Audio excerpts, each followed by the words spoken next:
I'm back with some new items that I've picked up from antique shops and thrift stores. And I gotta say, I really think that I found some real treasures over the last couple of weeks. So most of the items that I'm going to show today are for sale online. I'm posted on several platforms, but I'll link my eBay page below. It's probably the best way to find these items. So most of the items I'm going to show today are for sale. There are a couple pieces that are not. One of them in particular is my very favorite piece in the whole world at this point, and I will never let it go. So maybe let's start with that. This is amazing. It's so amazing. I got this. There it is. That's the masterpiece right there. Oh my gosh. It is a piece of pottery from Spain, and it is signed on the bottom, Buño, which is the artist.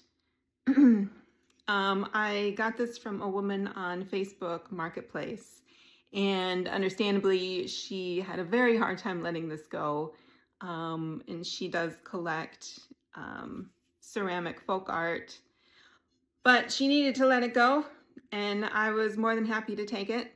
So I just can't believe it. It's kind of like a leech. Personally, it makes me think of the sandworm in Beetlejuice. I am a huge Beetlejuice fan, so I mean, this is just gorgeous. The colors, the teeth, the eyes. Oh my God, I'm in love. So my second favorite item, which is also not for sale, is this very cool ceramic pre-Columbian piece. Well, I mean, it's a replica of a pre-Columbian piece. It does have this little chip here, but you know, what are you gonna do? It has a little shaman hiding in the cave, about to emerge. It's got these awesome fangs. Clearly, I like fangs. I don't know the symbolism of this piece, but I love the aesthetics of it. On the back, there's another face and these long curved arms. I just think it's amazing. Look at that. Previously, I showed a green serpentine owl, which I do still have, and I believe it is an Inuit piece. So I picked up another Inuit carving. I guess my eye is really drawn to them. This is a fish, and I love it so much. Here's both sides. And there's this little face. Oh my God. And on the bottom, is that upside? No, that's not upside down. Okay. On the bottom, we have some numbers, and I'm not really sure what the whole thing reads, but there it is. I just think it is very, very cool. And I like fish, so there you go. I've been looking for one of these for a while now. I've seen a couple for sale in some antique stores, but either they weren't in great condition or they were overpriced. This one, I just think is great. It's a good size. I got it at the right price, and I hope you love it as much as I do. Look at that. Look at that. It's a reticulated fish, most likely from Mexico. It's got silver and I don't know if that's abalone, mother of pearl shell. The shell appears to be completely intact and not chipped on the whole piece, which is sometimes hard to find. It does have a loop to be used as a pendant, which is great. Not all of them have that. And it is a bottle opener. Look at that. I think they're so fun. And I'm so glad that I found this one. The colors on the shell are just pretty dreamy, if you ask me. So then moving on to a few jewelry items. There's a story behind this, that's for sure. This I purchased at an antique store, and they had it labeled as a jade bead necklace. I was told by the person working there that pieces like this, they usually take to a jeweler to have authenticated. Spoiler alert, this was not authenticated as jade, clearly. But I held it, it was cold to the touch. It sounds like it could be glass or stone. And for the price that it was listed at, I thought I could take a chance and, you know, it wouldn't be a big loss. I think it's very pretty for what it is. I brought it home and I did the scratch test. It was quite hard. So then I did look at it with a jeweler's lens and I could see there were no bubbles. So I was pretty confident in ruling out glass or plastic. I did see some little inclusions, which made me think it's most definitely some type of stone. So I ended up calling a few jewelry stores in the area, and it's surprising how hard it is to get a straight answer or to find a gemologist to authenticate or appraise a piece of jewelry. Lesson learned there. I took it to one jeweler who, there were two people working at the time. One was quite sure that it was white jade, and the other wasn't so sure that it was even stone. So that was my first trip of the day. Then I called another jewelry store and was told on the phone, yeah, bring it in now. We can take a look. We'll know right away what it is. And that made me suspicious right off the bat. And so I asked them, so how do you know? Like, how would you go about authenticating it?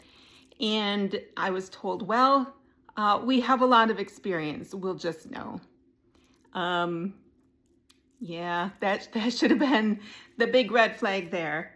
But I was a little desperate, and so I drove over and really had the pretty horrible experience of, you know, encountering these two rather snooty women that worked at the jewelry store.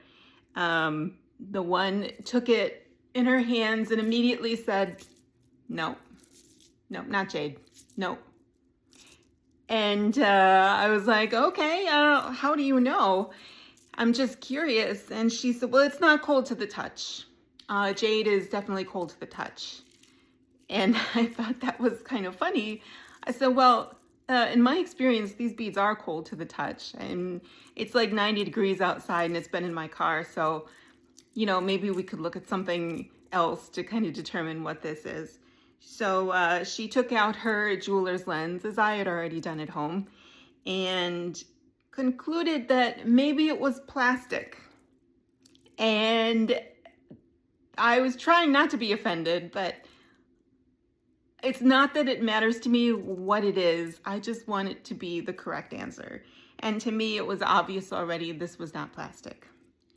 So she said, well, you can make an appointment and come back in a couple of weeks when our gemologist is in. And I did make the appointment, but then I thought, well, why didn't they just tell me that on the phone? Why did I waste my trip here to be told by somebody wrongly that this was plastic beads? So my third stop was to another jewelry store that did have a gemologist on staff. He was kind enough to look at the necklace and said that it was most likely a low-grade jade, but that he couldn't know for sure and he didn't have the tools at his disposal to determine that. And I respect that. I would rather hear that you don't know than to have some kind of story made up. So my last trip, this was I believe the fourth jewelry store trip. Never been to so many jewelry stores.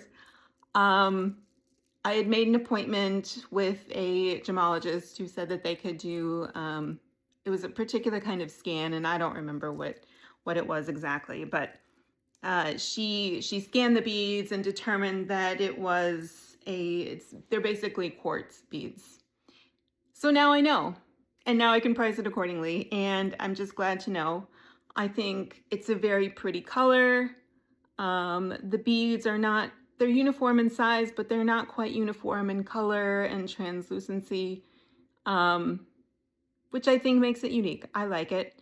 It's hand knotted in between each bead, so it's very secure. And the nice thing is it has a magnetic closure, which is hard to find. And it's good for people with arthritis. I just think it's nice. And I learned a lot of lessons from this purchase, that's for sure. Apparently, I'm a real sucker for jewelry that has cute little animals. So this is, it's on the card because it's easier that way. It's so tiny. It's a little gold pin with green enamel. A cute little frog. Look at him. Adorable. So. And the last of my new jewelry pieces is pretty fun.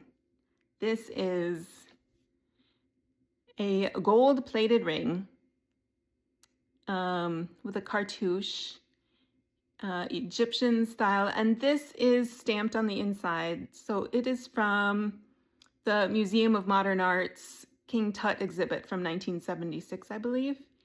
And so it's a professional museum reproduction.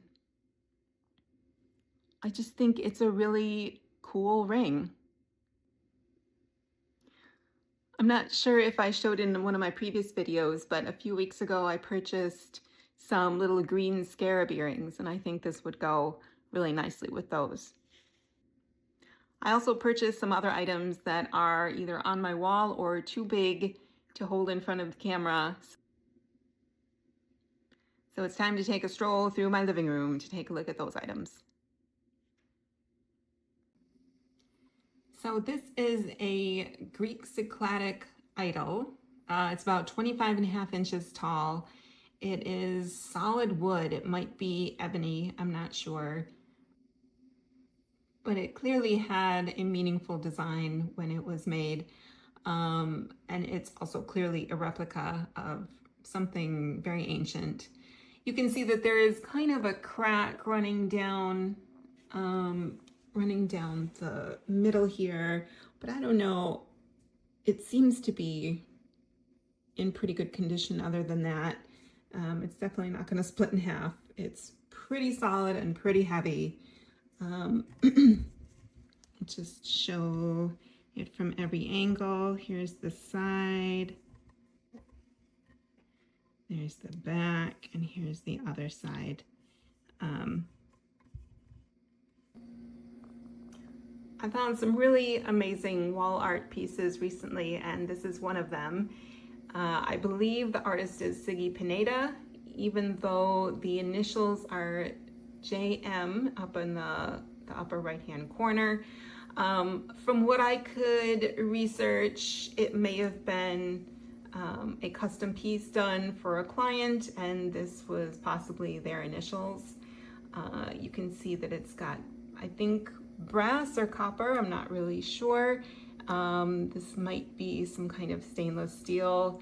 Again, I don't really know the metal material, but I do know that this is all crushed turquoise and lapis lazuli. So, I mean, it's just so beautiful, I think. And it's on my wall. If you're interested, it is also available. These next two pieces are my most recent acquisitions. This is called Sky Frolic by the artist Laterio Kalapai, I believe. And it's framed and matted very nicely. It's in excellent condition. And I think I read that the artist had donated this same print to a museum somewhere in New York, I believe.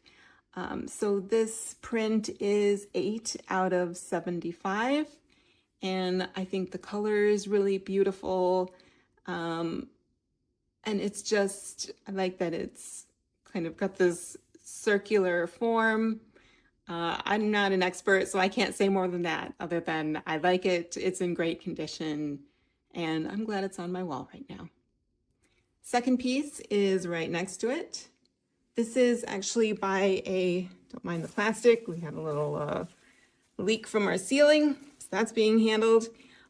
This is by a Chicago artist. Her name is Phyllis Rash Hughes, and I believe this was called Webs. I think it would be great for any gothic or dark home. I love the dancing skeletons and the detailed spider webs. I just really love the aesthetic of it.